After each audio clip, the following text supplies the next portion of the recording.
Alright, we back. Part 2 of this interview. In this part, I'm actually going to introduce a little bit more of abstract vibes. Meaning of this is basically, as I did with WoW, to save a life. Also, too, I do want to bring back our original kings and queens, our women, our African American women. We're losing so many due to what's going on with the Beyonce's. We want to be this, but we're losing ourselves within that. But anyways, let's go back to Naomi here. Naomi. I said, let me correct myself first. Hold up. Naomi. Alright, this segment, we're actually going to have her read a poem out of her book. One of her favorite poems. Y'all, her poems, I like them. Dig them. By the way, you guys, I met her through Margie Mitchell. I don't know if anybody remember, but I was actually with Margie. This is her sister. And Margie's actually doing well. She's doing well, a lot better. She's doing a lot better. Margie has been. I did want to mention that too. Thank you all for all the prayers and support. We really appreciate it. Thank you. Definitely want to mention that for you. All right, let's go, man.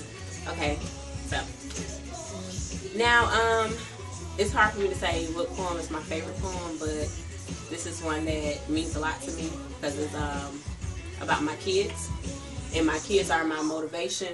Like, they're my heartbeat, they're my everything. So this one is entitled "I Found Purpose." And here goes.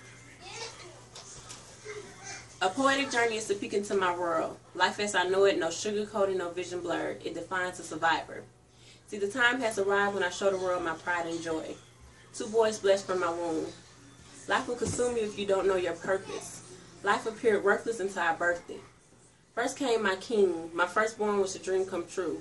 Although I was clueless of what to do with a gift so precious, God blessed us.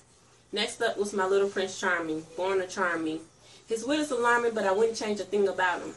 So no more doubting. My motivation was conceived when I conceived my own seeds. Their presence is the fuel I need to feed this ambition growing inside me. It keeps me alive, my heartbeat. So defeat is never an option. Besides, I have 2 men watching, calling me mommy. So fear is behind me. Now our future is defined, intertwined with purpose. Now it all seems worth it. That's that piece.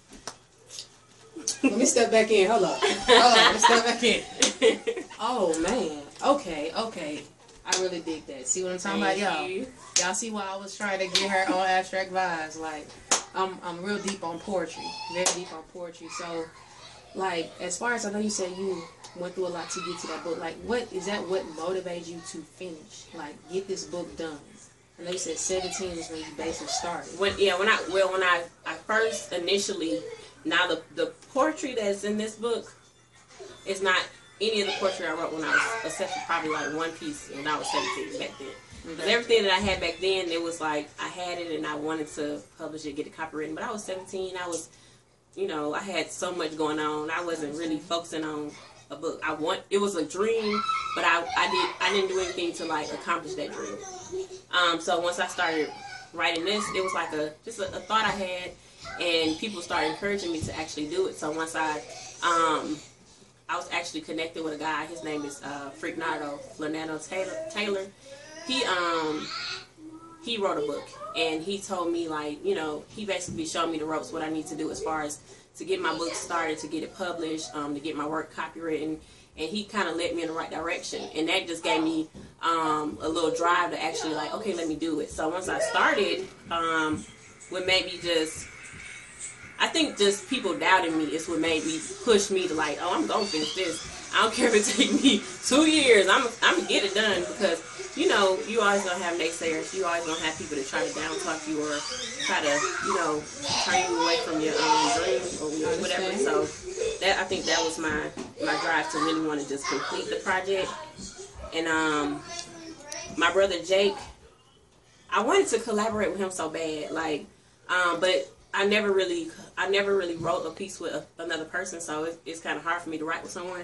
So I was kind of up and down about it, but I eventually just asked him, like, can I put some of his work in my book, and we just kind of collaborate together as so he's the co-author of the book, but some of his pieces are in there. He's actually a phenomenal writer as well. He's in a nursing home. He's quadriplegic, but he writes. He's actually working on a script now, but yes, he had a poem that he wrote called A Lady Named Hope, and he entered it in a contest, and it just was like phenomenal. And I'm like, I kept telling him I want that poem in my book, so he sent me just a group of poems. And once he sent me his poems, that I was just like, okay, I definitely have to make sure we get it done now, because now I have somebody else that's a part of it. So, yeah, that's pretty much it. And that's something I actually wanted to mention, but I wanted her to bring that out to it. But that's something I loved about this book and special, the simple fact that it's something from her and her brother. That just as she mentioned, he's in a nursery home. So you guys are not only hearing Naomi, but you're also hearing Jake. Mm-hmm. So that is something beautiful, you guys. When she's able to carry her brother's, like, his dreams, and this is so much weight for her, but her to have go through what she's been going through. Lord knows a lot, and to be able to finish and get it done. And her website, y'all, I've seen partial. It's on fire. But this is why she's here right now, and this is why she has inspired me, and I did want to take the time out to get this done, at least an interview. But we're going to take another break here. Give us some time to regroup. Both of us, actually, once again, this is our first. And thank y'all again.